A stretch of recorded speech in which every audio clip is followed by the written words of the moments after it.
한국검찰 특별수사 2부가 2020년 9월 8일 PD수첩에서 방영된 바 있습니다.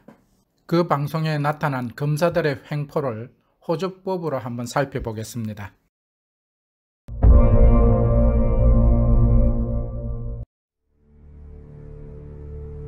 (2009년 2월 25일) 날 특수 3부 1215호로 검사실이라고 하고 오후 3시에 들어가서 다음날 아침 7시까지 조사를 받았습니다.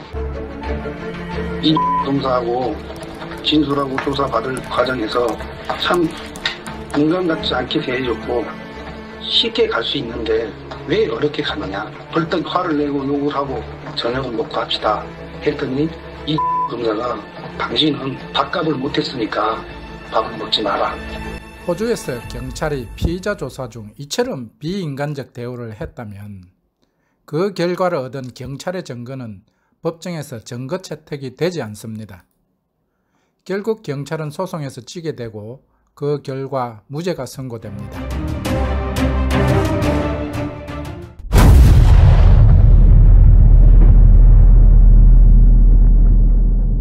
소송에서 진 경찰은 피고에게 변호사비 등 소송 비용을 부담하여야 합니다. 이런 새끼 아주 옛날 같으면 거꾸로 매달아 지근지근 밟아버려도 분이 안 풀리겠다고 그래요. 접견 불허한다고 얘기했지 않습니까? 피고에 대한 협박은 호주에서 용인되지 않습니다. 또한 변호인 접견을 막으면서 얻은 증거는 인정되지 않습니다. 결국 경찰은 소송에서 지게 되고 그 결과 무죄가 선고됩니다.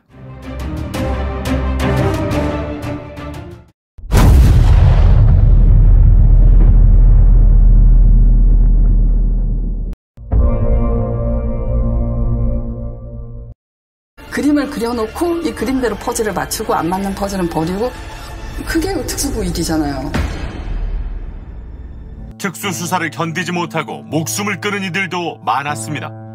그때마다 검찰은 진상조사단을 꾸렸지만 책임지는 사람은 없었습니다.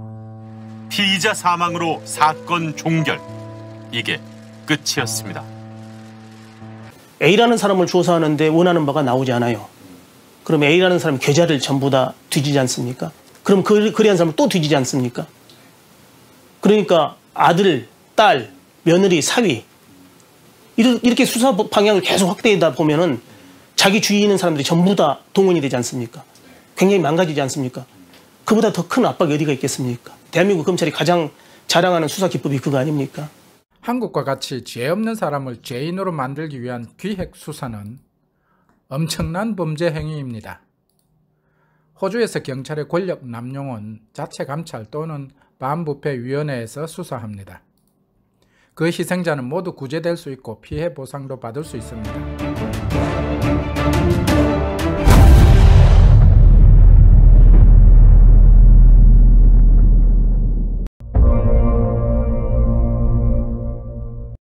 그랬더니 저보고 최열 씨 4대강 그때는 이제 대우나죠. 대우나 이 부분에 대해서 좀 협력해달라고. 그래서 제가 다른 건 몰라도 그런 거는 절대 협력할 수가 없습니다. 흐르는 물을 막아서 강이 맑아진 역사가 없습니다. 하지만 정권의 반기를 든 대가가 바로 돌아왔습니다. 중앙지검 특수부는 7명의 검사와 40여 명의 수사관을 투입해 환경단체 직원은 물론 후원기업까지 소환했고 수백 명의 계좌를 뒤졌습니다. 보복수사란 호주에서는 상상조차 할 수 없는 일입니다. 이건 법치주의에 대한 전 국민의 믿음 때문입니다.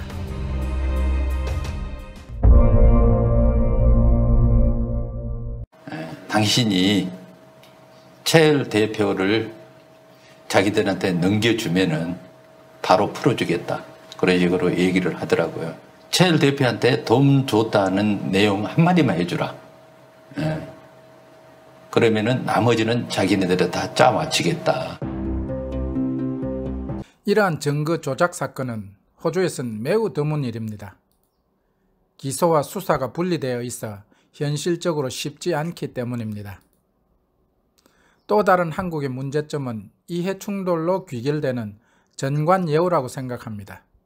전직 판검사가 변호사가 되어 사법부를 휩쓰는 것이죠.